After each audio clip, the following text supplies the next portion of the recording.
Let's be honest, everybody's riding a 300 to 400cc category bike nowadays. People ought to get bored at one point. What's next for the consumer? This, a middleweight category bike. This is the Triumph Daytona 660, and it got quite a lot of slack for it not being a super sport like the 675. What's it like as a sports tourer? Let's find out.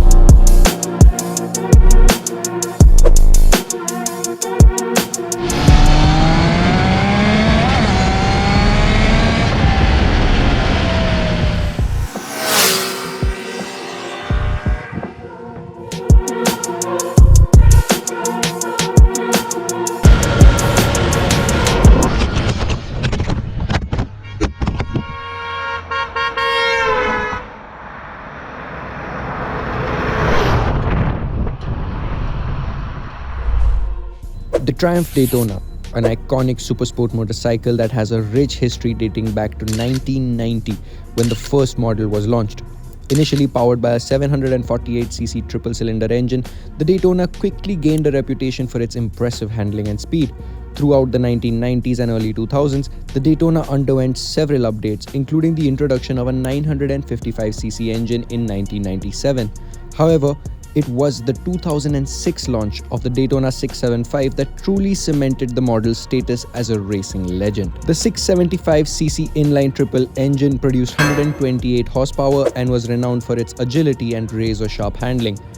The limited edition 675R, launched in 2011, took the Daytona to new heights, boasting of a slew of high-spec components, including Öhlins suspension and Brembo brakes. The 675R became an instant cult classic, adored by enthusiasts for its sublime handling, addictive exhaust note, and unbridled riding excitement. To this day, the Triumph Daytona 675R remains a highly sought-after machine, cherished by its owners and revered by motorcycle enthusiasts worldwide.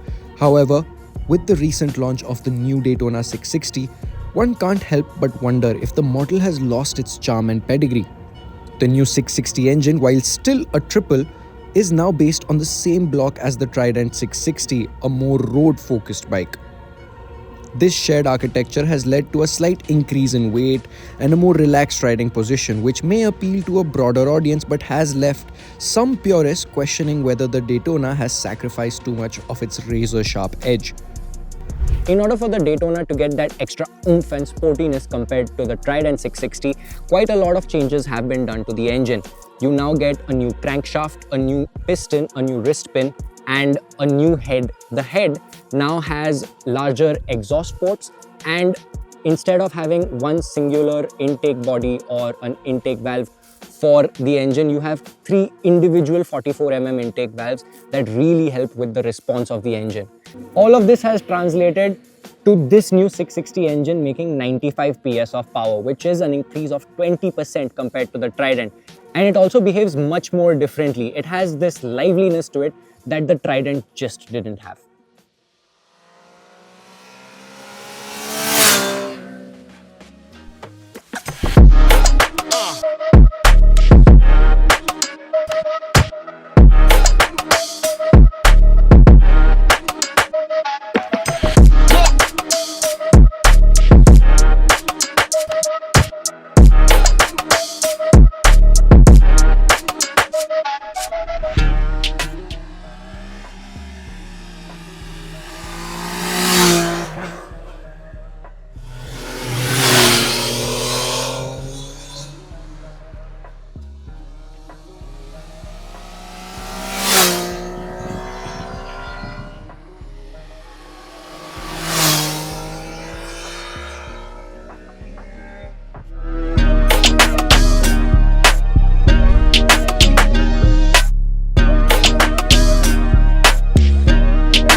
That was a fun ride, but I can't help but compare it to the older 675, which was an outright sports bike. This is a match in the middle. It isn't a fully committed sports bike, which is very noticeable in its ergonomics and in the way it delivers its power. It's a very muted engine, and compared to the 675, the 660 is just so much more tractable and user-friendly that it just does not give you that Daytona vibe, and that is something that people would be a little thrown off by. That's a bit too much noise. And that would be something an enthusiast could be pretty thrown off by. However, if you consider the kind of buyer that is going to go for this motorcycle is somebody who is jumping from a 300-400cc motorcycle, it is a big jump, and it is very nice to see that a motorcycle that is that powerful and such a big jump still be so friendly and accommodating to somebody who's not going to push that bike really hard and make a lot of mistakes. Now, the Daytona comes stock with Michelin Power 6s, which are tires I would definitely replace. They cannot handle change of weather, which is very common in our country. And dusty patches and wet patches are very common in our country, which these tires aren't very friendly about. So, yes, I would change the tires, but overall, the motorcycle is very forgiving, and the changes in the chassis and in the steering have all culminated to the bike being sportier than the Trident, but not as sporty as the Daytona, which could be a bit of a throw-off for people.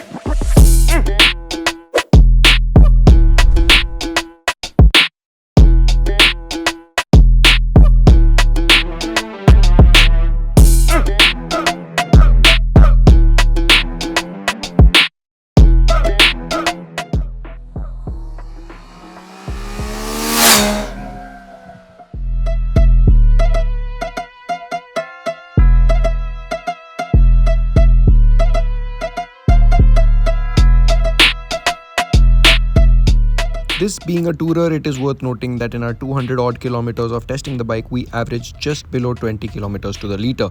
Considering it has a 14-litre tank, you could be covering some pretty good distances on a single tank depending on your fitness. The engine is super tractable even in high gears at low speeds. Wanna do 20 kilometers per hour in fifth? Easy. The engine lets you ride on the torque effortlessly, which brings me to pondering about the city with it.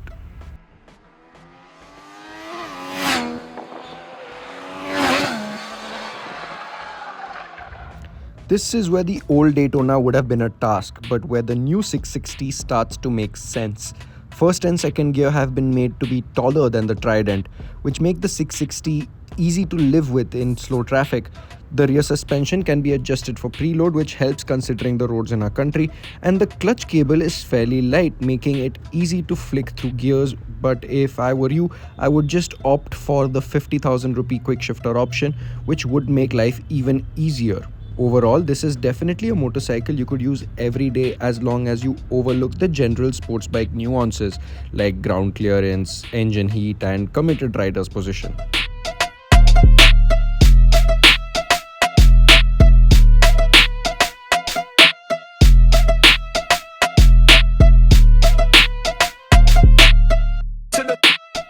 All things said and done, one thing is undeniable about the Daytona 660, and that is that it looks phenomenal. I love the front end. The headlights are very simple yet so striking. It looks like a beautiful woman staring right at you.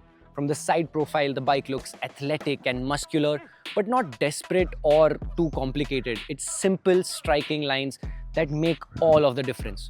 Overall, it is a very striking bike to look at, but once you get closer, things might get annoying.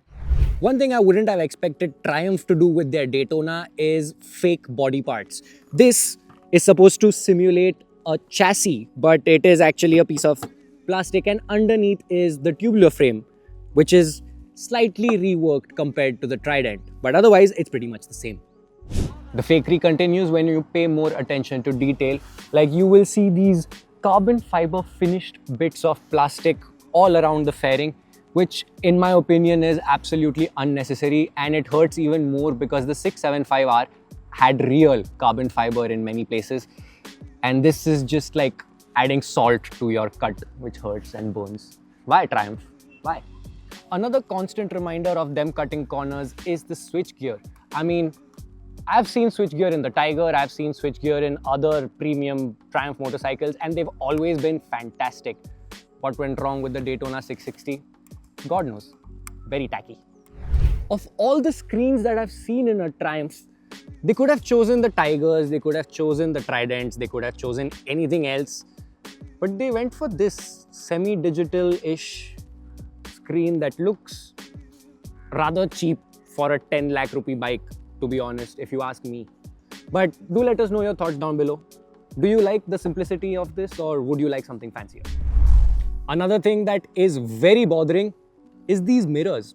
They don't really work, and because they are attached to the fly screen, if they are loose, they're really loose and they're just going to be wobbling about when you're riding your bike. A little annoying. Very annoying. And last but not the least, this rear fender is a little useless. My white racing jacket is completely brown from the back because this didn't really help quite a lot. And I can't help but notice it looks a lot like my Duke's rear fender, which could be something you could make fun of people when they have Trident 660s. Daytona 660s. My bad, I'll do it again. Nahi. When it comes to ergonomics, the Daytona 660 is a little bit of a commitment, and it's a little bit confused in that regard. The bottom is pretty committed, as a sports bike should be, but the upper half puts you in a very weird middle ground between fully committed and upright and comfortable, which sadly doesn't make it something that is best of both worlds. It actually makes it something that's a compromise in both places, the city and in the ghats, which is something that is a sacrifice that will be done regardless of whatever middleweight bike you buy. However, if you're in the market for a bike in this segment, try them all out because all of them cater to a different body type. This one, if you are a shorter rider, definitely consider this because the seat is nice and tapered right under your bum, and it's really easy to put your legs down. Plus, the saddle height is just 810 mm, which makes it pretty easy to put your feet down regardless of how the seat is. So yeah, small riders would love this motorcycle, and because it is such a short distance from the handlebar, you'll get more leverage because you'll be able to lean in properly.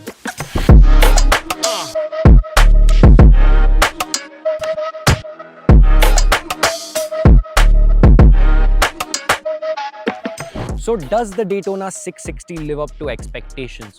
Well, that depends on your expectations. If you expected it to be the next 675R, well, no, it doesn't live up to your expectations. But if what you want is a bike that is faster than your 400cc motorcycle, a proper upgrade with double the power, and if you need something that will take your kids to school, which you can take to work, drive your wife around, go to the canyons and have fun, this can do it all, and it will give you a pretty good feeling while doing it. However, it's not going to be the best of the best at it. It's not purpose driven anymore. This has lost purpose. This is more of an everyday bike, and it does that very well. Do let us know your thoughts on the Daytona 660, and would you pick this over its competition, the GSX 8R, the RS 660, or even the Ninja 650? Do let us know which one would you pick down below. Thank you so much for watching. I'll see you guys in the next one. Peace.